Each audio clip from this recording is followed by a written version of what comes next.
to Terence MacSwiney's home place. He's born on this street, North Main Street, just back a little bit there.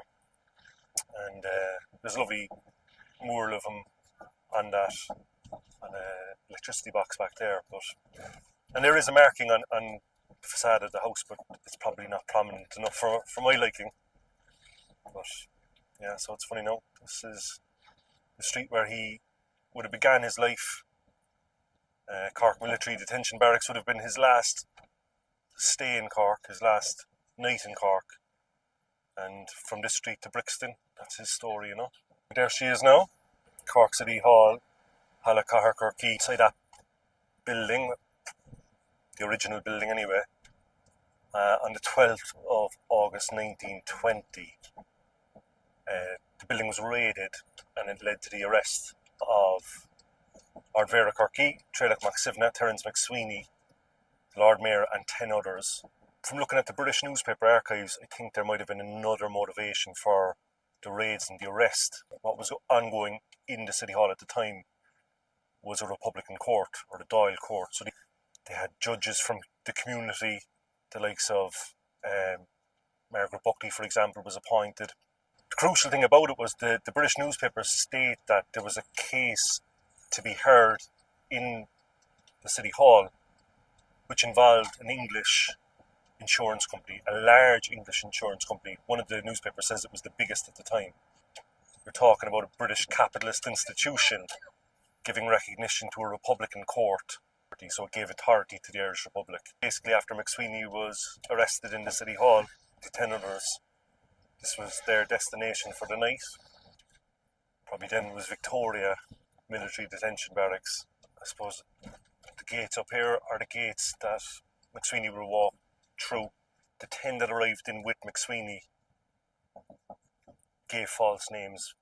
MacSwiney gave his own name and identified himself as Ardmhéara Corky, the Lord Mayor of Cork City. The request was made for his personal effects to be handed over. He refused. And the quote that later came out during the court-martial, when he was asked to remove the chain of office, was, I'd rather die than be parted with it. I'd rather die. The amazing thing about it is they didn't take the chain off him. He did not relinquish the chain. MacSwiney's hunger strike is associated, it's world famous, and it's associated largely with Brixton Prison in London, where he died. But the first night of his hunger strike actually took place in this jail. And the fact that he was wearing the chain of the city as he began his hunger strike in here, just incredibly powerful. So he was charged in relation to the possession of a cipher and the document declaring allegiance to the Republic. And he puts them in their place because he reminds them that the cipher that he's charged with possession of, it's an RIC cipher. He says, well, this cipher is actually the asset of an occupying force. It's that cipher that's illegal. He's court-martialed and he leaves here bound for Brixton. Of the buildings that MacSwiney was in on the last week that he spent in Cork as Ardmhéara Corky, the Lord Mayor of Cork City, of the buildings that he spent his last week in, Cork Jail is gone. The City Hall as it was is gone. It was burned, obviously, subsequently, and has been rebuilt, obviously, but it's not the original building.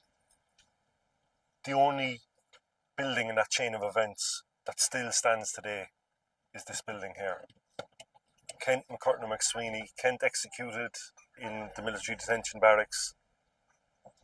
McCurtain spent time there after 1916 and 1917, marched out of there, and of course MacSwiney's hunger strike began in there. So the three figures on the wall there all link back to the Cork Military Detention Barracks.